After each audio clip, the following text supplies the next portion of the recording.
Assalamualaikum warahmatullahi wabarakatuh. Alhamdulillahirobbil alamin wassalatu wassalamu ala asrofil anbiya'i wal mursalin sayyidina Muhammadin wa ala alihi wassohbihi ajmain. Amma badu. Palamitra anu kusim kuring dipihormat anu insya Allah ku Allah dimuliakeun. Puji sinareng syukur kehadirat Gusti Allah Subhanahu wa Ta'ala kanggo sagala limpahan rahmat sarta barokahna. Tina kesempatan urang tiasa patepung laung Pak Ampok jongok Dewi sasarengan dina dongeng anu judulna Beentan Pasantren. Bagian kaopat karangan Usep Romli, HM. Komo kanu anyar datang ti lembur, salianti pada mapak kuronghok, pada moro deui. Di pagorenyang keun babawaan, bari tinggarero, adrahi, adahi teh oleh-oleh. Recaun panglusi pondok. Ngun santri datang ti lembur. Lengoh teu ngajinjing, adrahi, wah moal bisa menge. Pada ngekeaku sindir sampir. Disebut cap jahe, tea, disebut korun, tea. Paling copel dianggap nguyang saumur umur. Dur beduk lohor. Lamat-lamat, nitir. Ditemaku sora adan, hawar-hawar. Leuh, kagok lengkah, yeu. Asup ka pondok wayah kiumaah, lapur, moal bisa rencepan. Lantaran biasana santri keur meu jeuhna ngagarimbung. Di luar dicarai. Niat rencepan teh, lain nanaon. Hayang tengtrem. Embung bang reung. Komo pada ngerebut maah, bohku pananya, bohku pelong. Jeung Dewi sieun katohyan ngabohong. Tampi raos. Mending eureun heula disaung. Kira-kira barudak santri kabeh geus ka masjid, salat berjamaah dituluy keun ku halakah, karek-rek asup. Rek langsung ngaringkep maneh di kobong. Poe ieu kagok ngabadung, alpa salat jeung alpa ngaji. Kuring mengkol ka saung leutik, teu jauh ti kakalen, lumayan, leutik-leutik oge saung teh ditilaman ku palupuh. Bisa dipakai lalangkarakan. Langit birunya cas. Dihias mega ipis sajumbruk-sajumbruk. Regan dadap cangkring nyolodor ka hareu peun hateup saung, reun ceungku kembang. Warna kembang cangkring diureum eu ceui, adu manis jeung latar langit biru. Black by Sulaman dina carecet gebe. Pantas mun dihadiah keun ka Imas. Malik Dewi ka adinya ingetan teh. Keur naon, ayeuna, manehna? Masih keneng muprek nyuseuh? Atawa geus silanglang kokojayan? Bari ucing-ucingan? Bari silisimbeuhan? Hayang balik Dewi ka wahangan. Hayang terus norojok ka leuwih. Ngintip nu mandi. Kawas jaka tarup ngintip widadari. Tapi kahayang tinggal kahayang, kawani teu daek nembongan. Tungtungna ngabebengkang bae dina palupuh. Ngaheran niu teup awang-awang. Meureun kieu marudah jeung buligahna umrul kais waktu kabumbulengan ku Laila teh. Kawas kuring ayeuna. Gulinggasahan. Kais rek indit lunta jauh ninggal keun panutan, teu daek kebak. Hate merot kabetot ku panggupai tresna Laila.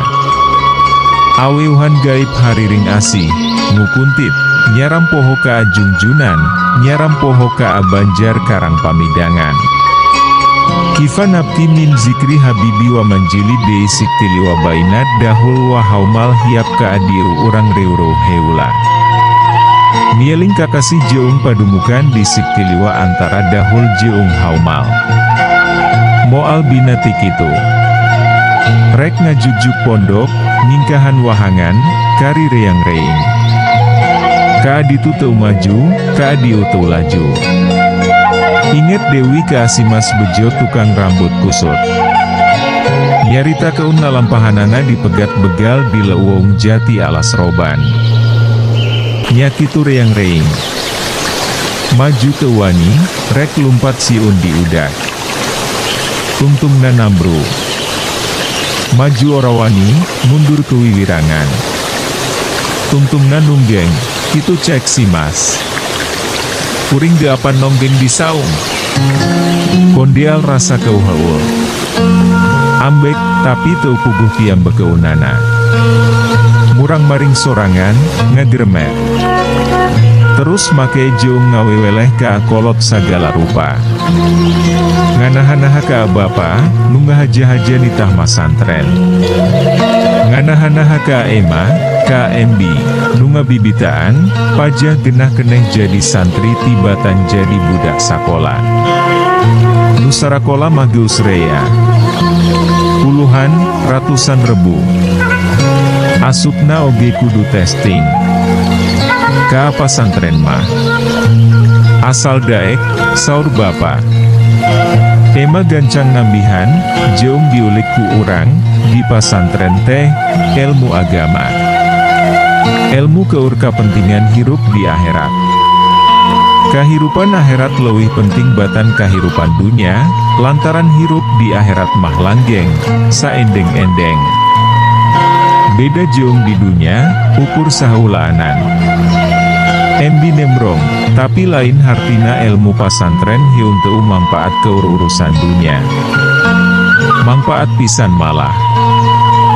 Hirup di dunia, bakal leuwih ruksak balangsak, lamun henteu diaping ku ilmu agama. Tah, sangkan nyaho kana ilmu agama teh, urang kudu daek masantren. Dipada keunku emang, katerangan Bapak Jeung ema aeb, kitu Dewi katerangan embi, henteu usalah. Emang apal, teu satik barudak kaluaran sakola ngalanggur teu boga gawe. Nulu keun sakola teu mampu, lantaran taya waragat atau teu aya tempat, kana gawe caan payu. Tungtungna ngaligio.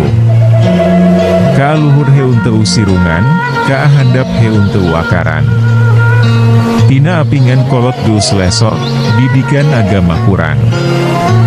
Tungtungna batal haram labrak. Timbul dekadensi moral, kejahatan akhlak, kekacauan masyarakat. Tah, sugan, ari wedalan pasantren maah moal ngawaguagu teuing, dan niat diajarna oge lain dituju keun pikeun niar gawe. Tapi niat ibadah karena Allah. Jalan ibadah maah rea, henteu kudu ngadagoan di bisluitan atawa digajih bae. Saur Bapa Dewi, popo rihaun lancauk-lancauk aeb, eweuh anleh kana ngaji. Keun dageus dikadar keun pijalan naun hirupna, henteu ancruk langsung iciki bung dina urusanmu aya patalina jeung syiar agama. Sugan aeb sorangan atuh, bisa nulu keun hanca aki swargi, ngahirup keun Dewi pasantren. Ditinggal anjeuna. Keur bekal jeung kabutuh sapopoe salila ngaji. Teu kudu hariwang Bapa jag-jag keneh. Lancuk-lancuk maneh piraku teu mantuan. Atuh emang jeung embi milu merhati keun. Nu penting, cita-cita kulawarga urang hayang boga tuturus nu baris tanggung jawab kana ngawujudkeun amanat aki, tinekanan. Salian tipada meresaran, satengah direntok, dina diri kuring sorangan geus aya keretek hayang jadi santri, jadi ajengan model aki. Engke, tapi, sabada tamat sakola lanjutan atas. Ngan lantaran cek ijiran sarerea, nyukcuruk ilmu pangaweruh umum maah, semet SMP ge cukup, kuring lea. Batur-batur ribut milu testing KSMA, KSPG, KSTM, jeung sajabana, kuring maah indit ka pasantren. Dijajab keun ku bapa, ku emang jeung ku ajengan sujai, guru ngaji kuring di lembur. Diajengan sujai kuring namat keun sapina, kitab dadasar ilmu fikih, namat keun jurumiyah, kitab dadasar ilmu saraf. Nahu, jeung namat keun sulam, kitab dadasar ilmu akhlak. Kukituna, asup ke lingkungan pasantren teh henteu ngawagu. Boh dina pangajaran boh dina tata cara campur gaul. Turuk-turuk mama ajengan nurek di guruan, balabah pisan. Komo barang bapa nerangkeun asal-usul pancakaki, sirikna teu ngarontok. Aturan seweu putu Kang Haji Abdurrahman Mani lawas ti lawas tarangan jangka emang. Sati lama Kang Haji, pet bae silaturahmi teh, mama ajengan di pasantren nu didatangan, giat ngabagiakeun. Rumaos abdi tambelar walon bapa hormat pisan. Keun, danya kitu. Ari geus taya nu nyukangan mah, hese nyambung. Mung ari ayeuna asa dadak-dadakan. Bade nyanggakeun ieu pun anak, bapa nunjuk ka kuring, ku indung leungeun. Manawi sareng manawi. Pangersa tiasa meusuh ieu budak, kandi gegentos akina suwargi. Teuh waktosna, seep, palawargi tantos panasaran, tapi da kumaha atuh kedah hanca. Mangga urang antos salajengna. Caag hanca.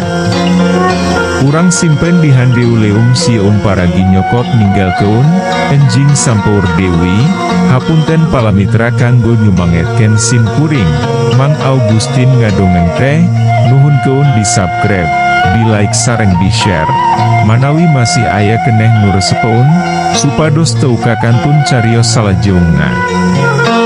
Mangga permios.